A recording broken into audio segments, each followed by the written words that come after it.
Okay, Kristen and I are driving all day, and tomorrow picking up panels. Got a remote control in there in the back. Let's see. We like it. Picking up. Right, we've been driving far enough. This is what we come for. Old freezer room panels. Now this is an auction yard, and they have a ridiculous amount of panels. We're just trying to select the right amount. It's much cheaper to buy this kind of paneling. It's about a third of the price to buy proper paneling with metal fronting than it is to buy insulation and build from scratch in Sweden. So we're just looking through to find the best combination that will work with the dimensions that we're looking at. That is generated. In this system, you're seeing all that land. It's the morning of the day before. We are bringing stuff in. This is the mock-up that we've seen in our videos. We're just going to unpile all these panels, take the van back, which we hired, and next week is the great build. Alright, that's the harvest. So, much cheaper way of buying panels. These are 4 meter lengths, 2.3, so we're actually going to build it 2.3 high, and if it's too big, the way we're building it means it'll be easy to trim it down later. But we're going to go for the biggest volume we can and build around the dimensions of the panels at 117 centimeters wide. So we are cutting away more bushes because Chiller has changed in design based on the size of the panels that we picked up. So we're using full panels without cutting them down by putting the end pieces on the outside of the sort of long walls. We'll be able to just put roof panels on the top, supported by that. We're going to use the back wall with the panels sitting horizontally, just because it was the best option with the choice of panels we had, because we got 2.3 meters and 4 meter ones. And then we are basically building a wooden frame, sitting 2 floor panels on as the floor, which is unconventional, but we'll put rubber matting in there. And we are then basically building a wooden frame with the inner dimensions so that we can lean up the panels and silicon them together. And we're cutting a door frame. We've got this nice aluminium door, stainless steel door that's fully insulated. That was a bargain price. We've got to build some wood into the frame to support that door. And the whole chiller is going to end up with a volume of 19 cubic meters. It's a little bigger than a coolbot with an AC unit is meant to be able to cool, but we decided we'll try it because we can always lift the roof off and cut the walls down and reduce it by quite a few cubic meters in this way. Another part of this project is finishing off the back of the wash station here. So this will have an angled roof sliding down, and then we'll have a barn door here and panel the rest of this, which will be awesome. So it's time to take down this mock-up frame now and start laying out the correct dimensions. Now obviously when you buy these panels new, they come with channel locks, and you turn a key and it pulls the sections together and locks it. We chose these and decided not to cut them down and build the chiller around these dimensions, because these metal beads will give us a really tight edge that we can get sealed.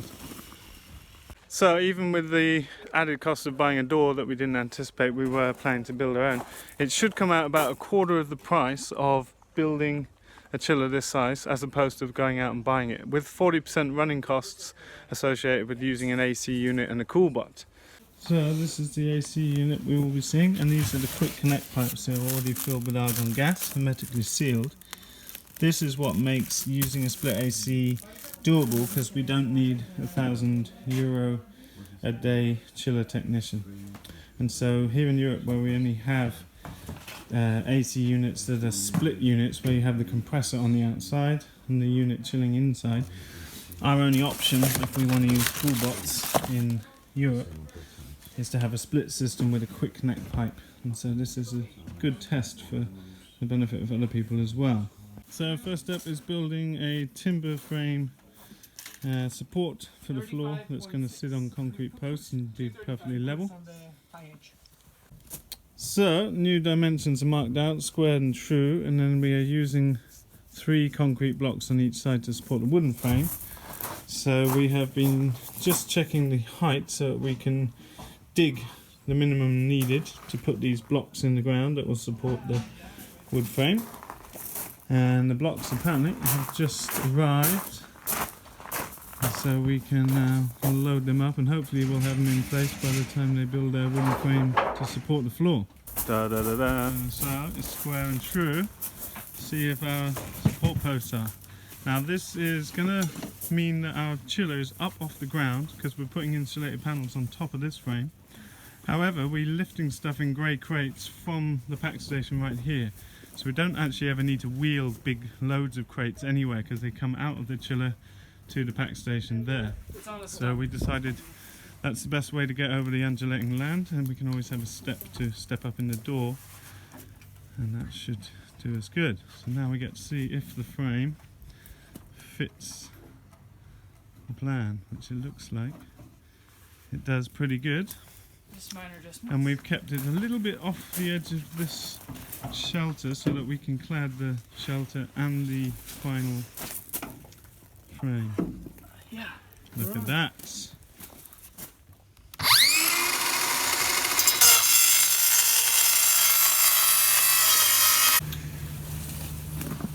Okay, we don't have a big enough circular saw and we don't have the right blade bit. This is metal going through to the polystyrene.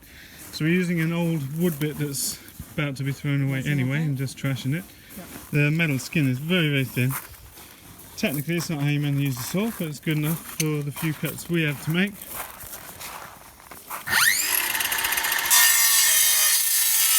Around that way, right? Yeah. Yeah. Cool, let's take it off. These guys are building a frame with the exact dimensions to within 1 millimeter of the internal space, so that we can basically line up the panels, and we're going to join them together and just build like Lego bricks basically. But it's really important to have everything square, so we calculate the diagonals and we measure the diagonal if it's square or not, and then we put the diagonal brackets in. Yeah, it's gonna be much smaller inside. That's the big thing. So, basic aim today is get this wooden frame the boys have built inside here, stack up panels, join them together, let it dry overnight. That should give us the outline, 19 cubic meters. Okay, this is the inner framework. Floor is secured. Panels are ready to start being assembled. Should be quite quick if Richard didn't mess any calculations up. So we learned building from IKEA, so we, just everything Flat packed. panel based, held together with gaffer tape. Seems to be how construction works these days. Look at this. This is a big chiller. Walls are up.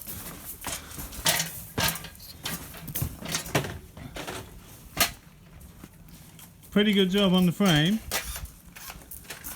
So this is just held together by silicone. The door panel is not attached in. We're just going to let this dry up overnight and then come around, seal it really well, put the roof on and start thinking about the cladding. So we're actually going to put some beading around the outside so that we can clad this whole thing with wood, which will also give us a support for the condenser unit on the back. But that changes the landscape quite a bit. Now we need to build wood onto the backside where the compressor will be on the outside of the wall to make a strong support for holding the weight of that. We might put the roof on now, leaving this framework inside. It's been designed that this framework can be taken apart from the inside. And we're waiting for silicone when the shop opens, so we've got enough to maybe do the roof, so we could get that on. Take the door panel out and start thinking about how to fit the door, and then we've got to think about how to clad this with the free timber we have, just to make it look pretty and think about the roof structure. Okay, straps are off, walls are standing. Now we've got to build a roof frame, build a door aperture, clad it, lots to do.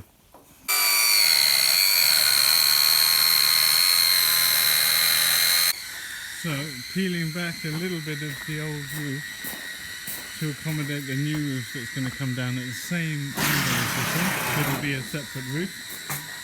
The boys down here are ripping this timber in half to make it the dimension. This is built around 80mm panels and we've got 100mm. So we're going to have a piece of timber inside and then join that up to the ends of the where we cut out for the door, and then we're going to have some timber from the top ring beam that the roof is built on to the bottom ring beam on the outside that we can really bolt the door frame into, and that should give us the strength we need. Just preparing now to get the roof panels on. So we just trimmed the end of this roof down to put the panel on so that we have a separation between these two that will allow for the roof structure to go on here and cladding. Soon ready to raise the roof on this one. So up on my roof, just inspecting the chimney. That's the placement of the chiller. Okay, first roof panel is on, dimensions good. We are siliconing the gap to make sure that that is sealed. Because these are all random blocks, they don't have any locking channels. We're having to make them ourselves. So we're having to build door frames onto these frames that came for 8cm panels. So we've planed down some wood that fits in. Going to fill the cavity with spray foam, slot these in, build a frame that can be then joined together onto the external wall of the chiller. Okay, Christian, the human clamp, is just squeezing the last roof panels together. Going to put the strap round to hold that in place. Let's have a look. This is an almighty sized chiller. It's dark in here, but it's going to have its own light system. But that is rather a large chiller to make for a couple of €1,000. So it's now 3.6 by 2.3 by 2.3, something like that. Okay, we'll move the frame. This is the chiller with the location to the pack station. So veg off the pack wash station into here, taken back out for packaging. It's going to be awesome. Okay, roof is going on. Stormproof, hurricane proof, snow proof.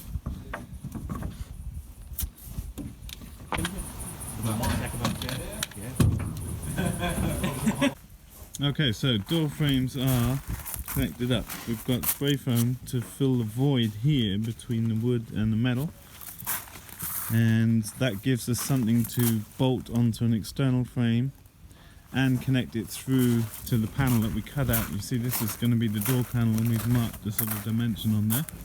It's a very heavy door, stainless steel door. It was very cheap, so we thought we may as well take a stainless steel insulated door rather than build something. So tomorrow, when that's really dried up, we are ready to go. Okay, next step, mounting the brackets. Some cladding has gone on the outside here. Step back. We're going to clad the end of this shed too, so it all fits in, looking nice. Okay, show must go on. Veg being harvested, carpentry being done, health and safety being observed. We have a chiller mounted, ready, and we're trying to set the door in. But this is a bit of a bodge job, making the door into the side of the panel. We're going to make it tidy. So, continuing work on the walk-in chiller. Now, because we've got this second-hand door, it's an insulated door, we've had to build a frame that meets panels. So we're using wood to connect to a wood frame inside here with expanding foam on the inside of it to give it insulation. But I've just adjusted the door, lifting it up 5mm, so we get the seal on the bottom of the door. Perfect. That is impressive, considering how we're making this thing. But it's sealed, now I've got to bolt it in so it's super strong. What are you actually up to? Well, now we are connecting the gas pipe to the system. You are a certified technician, I believe. Yes, of course. So these are the quick connectors. Quick connectors that allow you to connect the gas without a technician. Should have a technician to just check the system's all operational. All connected. Yeah, take on the indoor unit and put on the outdoor unit, and you basically just put the cable or the hoses on the quick connectors. Wiring up the electrics out of the lean-to. This goes along and across to the unit here. So this is the first testing of the machine. If we go and see inside, we've got the remote control here.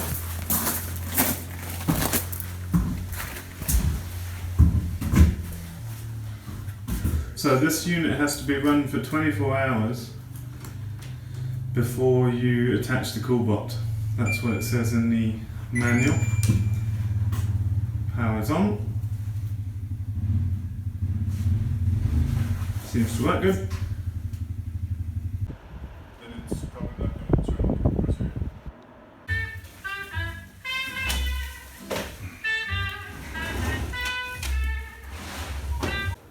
Okay, testing is over. We're actually turning this unit off now because we don't need it till next summer. You can see temperature's down to 2.7. Now we won't get to test it in hot summer's days until next year, but it should do pretty nicely. It's well sealed in here. And to shut it down, how do you shut it down? You would just press this button. So that's the controller for the AC unit. Turn that off, and then we'll just unplug the power supply till next spring.